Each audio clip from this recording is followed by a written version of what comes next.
This is Changemakers with Katie Gore, finding the right solutions for the affordable housing community. I'm continuing my conversation with Changemaker Tess Hembree, the Executive Director of the Council of State Community Development Agencies. We've been discussing her experience at NARO and how those experiences shaped her career. We've also explored the challenges and triumphs of state-level community development and highlighted the importance of strong partnerships and advocacy. So, Tess, can you tell me more about COSCDA? Maybe tell us about the type of technical assistance that you're providing to state agencies. Yeah, we provide, I am very lucky to have Jenna Hampton. She worked with me at NARO for a while, and she's just come on board with COSCDA, and she's incredibly knowledgeable about the programs and has worked in housing for a long time. So I'm very happy to have her on board to help navigate the HUD and the congressional legislative landscape. And so our members have us as that resource. But we also offer trainings throughout the year. We do a CDBG boot camp and advanced CDBG boot camp because we're finding that a lot of our members have new staff in the last couple of years, and trying to figure out how to run these programs is incredibly complicated. So we do offer trainings for both new staff, but also for staff that maybe have been doing this for a couple of years, but need to dive deeper into the administration of the CDBG program. So we had an advanced boot camp last week, actually, and we also offered disaster recovery boot camp, which is something that we developed last year. My predecessor developed to administer the CDBG disaster recovery program, which is incredibly complicated. So we did that boot camp last year with a training manual that takes communities through, like, before the storm hits, before your crisis happens, what are the things that you need to be thinking about to set yourself up for success, from what do we do once we receive the CDBG-DR supplemental appropriated dollars all the way to grant closeout once you've finally completed your project. So we're trying to continue these training opportunities, but also think through where are gaps that HUD provides a lot of technical assistance, but where are the gaps there, and how can we be better supporting our members trying to efficiently and impactfully use these dollars with some of the most complicated programs in the country. It's interesting you mentioned this because we have previously talked with Marion McFadden from HUD about the CDBG-DR funds, and had a great conversation about how they're streamlining and getting feedback on that process. What are you seeing as far as the state levels, the local levels, their ability to navigate that CDBG-DR component? Are they at the point where everybody's proactively working toward this, or are we still kind of in a response situation when disasters happen? It really depends on what state and what community you're talking about, because our Texas and Louisiana members, Florida members, unfortunately, they're very well aware of the process of recovering from a major disaster. So our Texas members were the ones that helped us really pull together this training that we did last week. And they've got many, many disasters, many years of experience. And Heather LeGrone, she's amazing. Our Louisiana members are amazing as well. And they have been great mentors for other states that find themselves in a disaster before. But there's a really big gap between communities that face disasters every year pretty much and communities that are experiencing this for the first time. So we're trying to provide not only the handbook for this, but also create opportunities for our members who have done this many times to network and mentor the other states that maybe haven't had these disasters over and over again.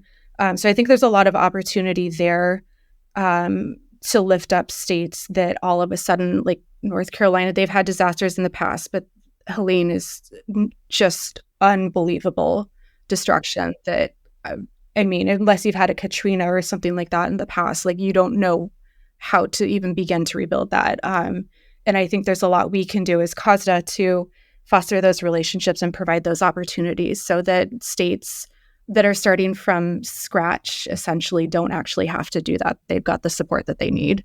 This is a great role that you're doing. You're able to facilitate this exchange of information and really resources among state partners. It's exactly why you guys are so crucial in this industry. I'm sure that this information sharing and collaboration has net some real efficiencies. Any examples that you want to think of? We've been talking about disaster recovery, but I'm sure there's some more. Anything you'd like to share in that perspective?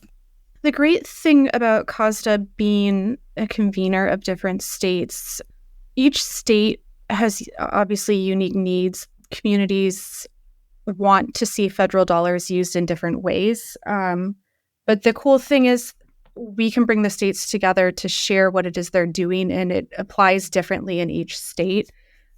So we've seen like our board chair, Allison George from Colorado. Colorado has been an innovator in affordable housing development for years, and their state legislature has been very active. Their governor is very active on providing resources and trying to address the affordable housing crisis. And it's been really interesting to see Allison working in this new environment of being very pro affordable housing, which I think is something we haven't seen a lot of in the last couple of decades. But there's not a lot of states that are functioning quite like Colorado is. But it's been really fun to see her working with partner states across the country and talking about some of the things that they've been doing. And you can see like light bulbs go on, like, oh, your legislature is doing this. We've got a similar bill in like North Carolina, for example, or in Texas or in California. This is how you've done this, how you got the bill across the finish line. And now you're thinking about implementation. Like how do you utilize these dollars really quickly? How do you make sure that the funding is being executed in the way that was meant to, and it has the most impact on the ground? So it's been really cool to see different levels of involvement from state legislatures and states having an impact across the country as well. And that's something that we see at conferences a lot, and it's been really fun for me to see. Is there a specific project that really hits home for you that you were super impressed about?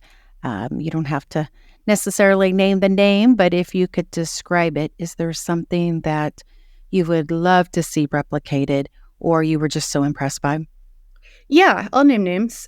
So we just got back from our annual conference in Reno, Nevada. And one of the cool things that we do at our annual conference is do a site visit to different places that have utilized federal dollars.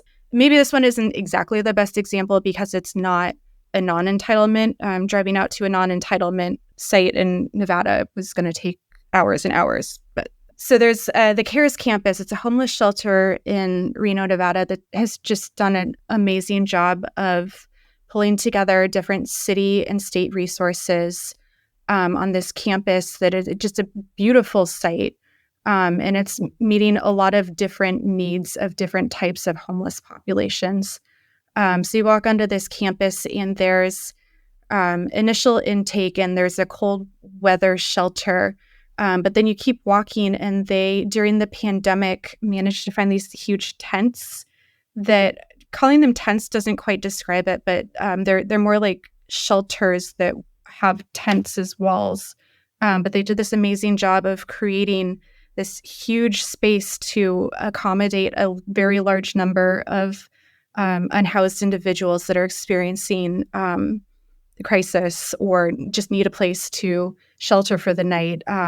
In this one campus where there's access to medical resources, there's career counselors on site. They can store their things. So that's a huge thing. If you come into a homeless shelter with your stuff, what do you do with it? Because you can't store it there, and they have storage facilities on site. They had a pet shelter area so that unhoused people that had pets could bring their pets with them and make sure that they were safe as well. It was just this really incredible space. It was in downtown Reno, or just on the outskirts of downtown Reno. And it really did a good job of showcasing the quick impact of CDBG dollars and how different partners working together for the same goal of addressing the homelessness population in Reno can really make an impact. And they're still building out portions of this site. They had a smaller area with like tiny houses for individuals that didn't feel comfortable or just weren't a good fit for shelter life, to make sure that they housed them as well. So just a really cool property with people that are incredibly dedicated to helping their neighbors. And it was a really amazing place to see. Very important and inspiring to hear how successful strategies are working. And our goal is to replicate that in other places. So I'm glad that you're bringing that forward. One question here as we wrap up. What are some of the goals that you have for the next 5 years? Maybe share some challenges or trends that you anticipate in the field as we vision forward. It's a really fun point in my career, transitioning from focusing solely on legislative issues to getting more into the operations of a nonprofit and really fulfilling a career goal of mine to be able to help people who help people. It's just really exciting point for me. And where we are at COSCDA is also a really fun point. We just went through a strategic planning process that focuses on things like advocacy, growing our membership base, and the board. I've got a really fantastic supportive board, and they have, through their strategic planning process, given me a lot of room to grow COSCDA and grow in my career. So I'm really grateful for that and the trust that they've put in me. But the next 5 years, I'm really hopeful that we can, the same type of culture of advocacy that I was able to help build at NARO, I'm hopeful that we can build that at COSCDA. Just like every state is different, every organization is different in their advocacy needs, and the way they advocate is going to be different. And COSCDA is a very different place than NARO, and I'm really excited to work with members and find the right fit on advocacy for them, because I think we have a lot of work to do in the legislative sphere in the next 5 years. There's going to be a lot of challenges that we as an industry face, but we're also at a point, or 10 years ago, I never imagined that we would be having these kinds of national conversations about affordable housing that we're having. And there's just such a great opportunity to seize on this moment that I'm really excited to do that with COSCDA. I'm also really excited to learn more about running an organization. I, a couple of years ago, graduated from an executive master's in public administration program that taught me how to do that, but doing it in real life on the ground is a different beast. And I'm really excited to build out our training opportunities for members and make sure that we are providing as much education as we can to ensure that the states have what they need to serve their communities best. And I'm also just really excited to see where we can grow with our membership and take a look at different opportunities in the disaster recovery and homelessness realm to bring in more people into the fold and build COSCDA out. Well, you really have the platform to make a difference, and your experience in grassroots advocacy is definitely going to help. So it is an exciting next few years. I agree with you, because affordable housing is on everybody's radar. So it's now up to us to define how we solve this. And I think what you guys are doing is you guys are showing different ways that programs and initiatives are being accomplished. So keep the message and keep pushing forward. We all need to hear these success stories, don't we? Yeah, absolutely. And it can be difficult when you don't see a lot of change from year to year, but it's been really fun over the last 10 years or so seeing the changes that have happened.